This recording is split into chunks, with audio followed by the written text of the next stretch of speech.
I've never played golf in my life, and honestly, I never really understood the appeal.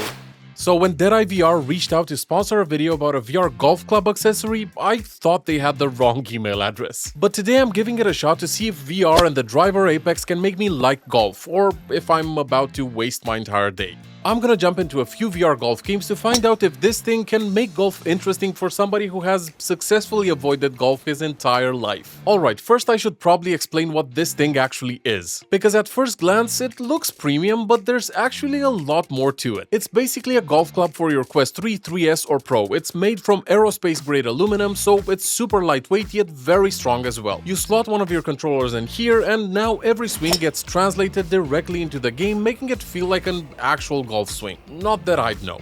But when I first saw it, I had one question. Why? Why not just use the controller? I mean, we're already talking about virtual golf here. How much of a difference can a cool-looking stick possibly make? Well, apparently, quite a lot. The driver Apex is designed to mimic the feel of a real golf club as closely as possible, from the materials they use to the length, balance, and weight distribution, which would be incredibly impressive if I literally had any frame of reference for what a real golf club is supposed to feel like. So instead, we're gonna do this the scientific way. For my first test, I decided to start with mini golf, because mini golf is basically golf for people who don't want to spend 6 hours looking for a ball in a bush. And honestly, my expectations were pretty low. I figured I'd swing a few times, miss horribly, make fun of golf for 10 minutes and call it a day. Instead, I found out that golf is way harder than it looks. Nope. Too hard. Too soft. Where's that even going?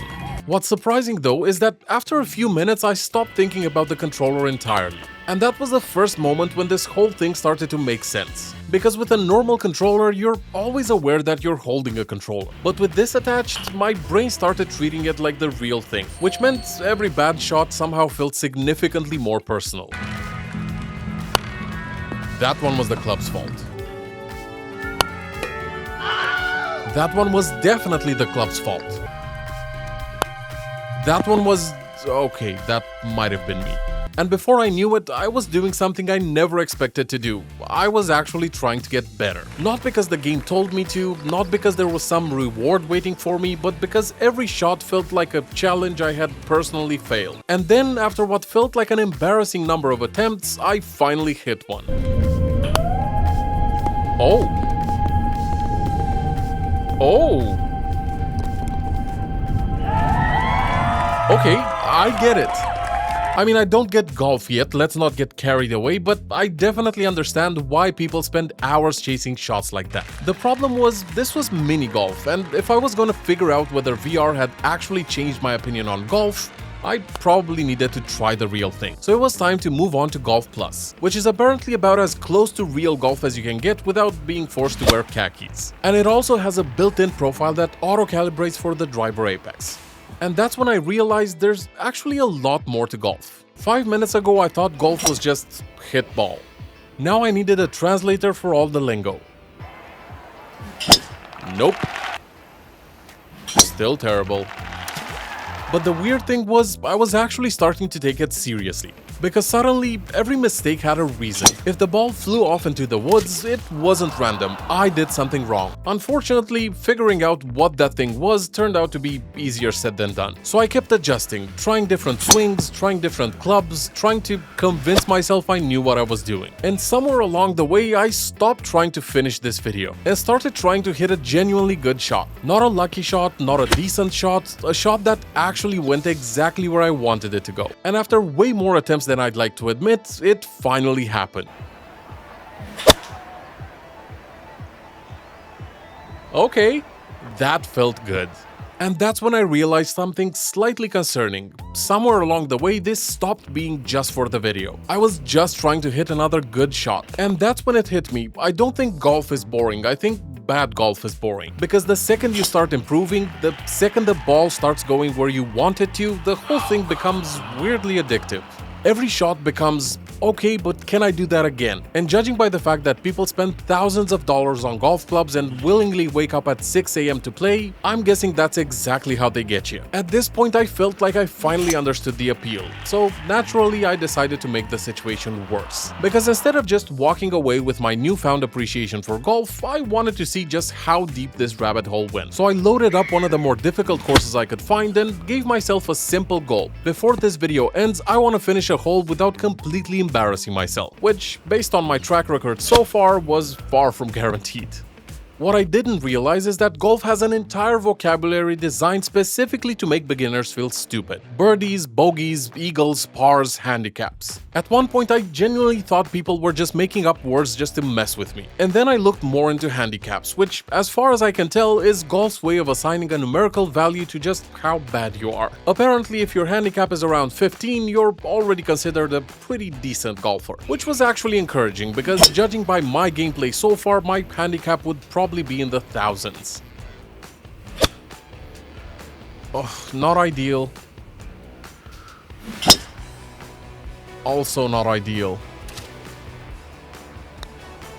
You know, statistically, one of these shots should have been good by now, but something weird was happening. A couple hours earlier, every shot felt random. Now I could actually tell when I'd messed something up. I could feel when I swung too hard, I could tell when I twisted the club, I could see why the ball ended up where it did. Which sounds obvious, but that's a huge difference. Because once you understand why you failed, improving starts feeling possible. And that's also when I became the exact type of person I would have made fun of at the beginning of this video. Because Dead Eye VR includes adjustable weights that can be mounted in different positions on the driver apex. And before trying this thing, I would have assumed that that's just marketing.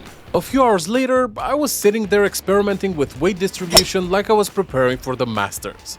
Turns out that where the weight sits actually makes a pretty noticeable difference. For me, having more weight towards the bottom of the club felt the most natural. Apparently, that's closer to how a real golf club behaves, and it made the swing feel smoother and more predictable. The combination of gravity and the momentum of the swing just felt right. Which is a sentence I absolutely hate that I now understand.